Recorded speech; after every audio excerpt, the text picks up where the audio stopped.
और यूक्रेन पर रूस का हमला जितना लंबा खिंच रहा है, दुनिया में परमाणु युद्ध का खतरा उतना ही बढ़ता जा रहा है। रूस के राष्ट्रपति पुतिन कह चुके हैं कि उनका अंतिम विकल्प परमाणु हथियार हो सकता है। रूस की सरकारी मीडिया ब्रिटेन को 100 सेकंड में रेगिस्तान बनाने की धमकी दे चुकी है और अब अमेरिका में रूस के राजदूत ने चेतावनी दी है कि परमाणु हमले की चेतावनी को अगर हल्के में लिया गया तो यह नेटो को भारी पड़ सकता है।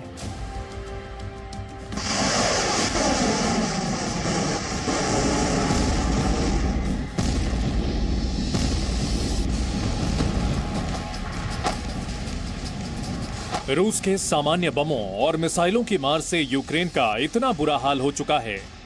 ऐसे में ये सोचकर ही सिहरन होने लगती है कि अगर जंग में परमाणु हथियारों का इस्तेमाल हुआ तो क्या होगा, वो भी रूस के उन परमाणु हथियारों का जिसकी नुमाइश राष्ट्रपति पुतिन विक्ट्री डे परेड में भी करने जा रहे हैं।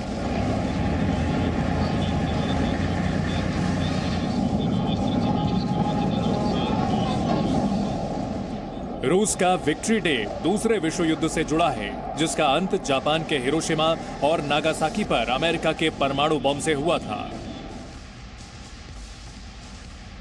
जापान के दोनों शहर जिस परमाणु बम से खाक में मिल गए, उससे 300 गुना ज्यादा ताकतवर बम रूस के पास हैं। अपनी उसी ताकत की चेतावनी राष्ट्रपति पुतिन नेटो को पहले ही दे चुके थे कि यूक्रेन और रूस के दूसरे पड़ोसी देशों से दूर रहो। लेकिन नेटो ने यूक्रेन को हथियार देना जारी रखा और इसी दौरान स्वीडन और फिनलैंड को नेटो का सदस्य बनाने की हलचल भी शुरू हो गई। इस पर अमेरिका में रूस के राजदूत अनातोली एंतोनोव ने नेटो को सीधे और सपाट लहजे में चेतावनी दे दी है। न्यूज़वीक मैगजीन को दिए इंटरव्यू में अनातोली एंतोनोव ने कहा कि अमेरिका और नेटो के दूसरे देश परमाणु हमले के खतरे की गंभीरता को नहीं समझ रहे। वो रूस की चेतावनी की गलत व्याख्या कर रहे हैं, जबकि रूस का परमाणु डॉक्ट्रिन बहुत साफ है कि अगर परमाणु हथियारों से लैस किसी देश ने रूस पर हमला किया या फिर रूस को अपना अस्तित्व खतरे में महसूस हुआ तो रूस परमाणु हमला करने से नहीं हिचकेगा। अमेरिका में रूस के राजदूत के बयान से 2 दिन पहले रूस के विदेश मंत्रालय ने सफाई दी थी कि यूक्रेन पर अभी परमाणु हमले का कोई इरादा नहीं है, क्योंकि रूस इसे युद्ध नहीं बल्कि विशेष सैन्य अभियान मानता है। लेकिन यह भी सच है कि यूक्रेन में हार पुतिन को किसी भी कीमत पर बर्दाश्त नहीं है। ये बात अमेरिका भी मानता है। Вмешаться в происходящие события со стороны. Нам неоднократно приходилось, как я уже сказал, опровергать инсинуации о возможном применении со стороны России в ходе специальной военной операции на Украине ядерного оружия. Это намеренная ложь.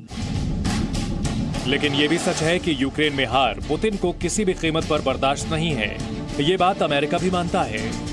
As you know, Ukraine's military, with support, from the West, continues to resist with a great deal of courage and tenacity. And as President Zelensky continues to demonstrate really remarkable leadership and resolve as well.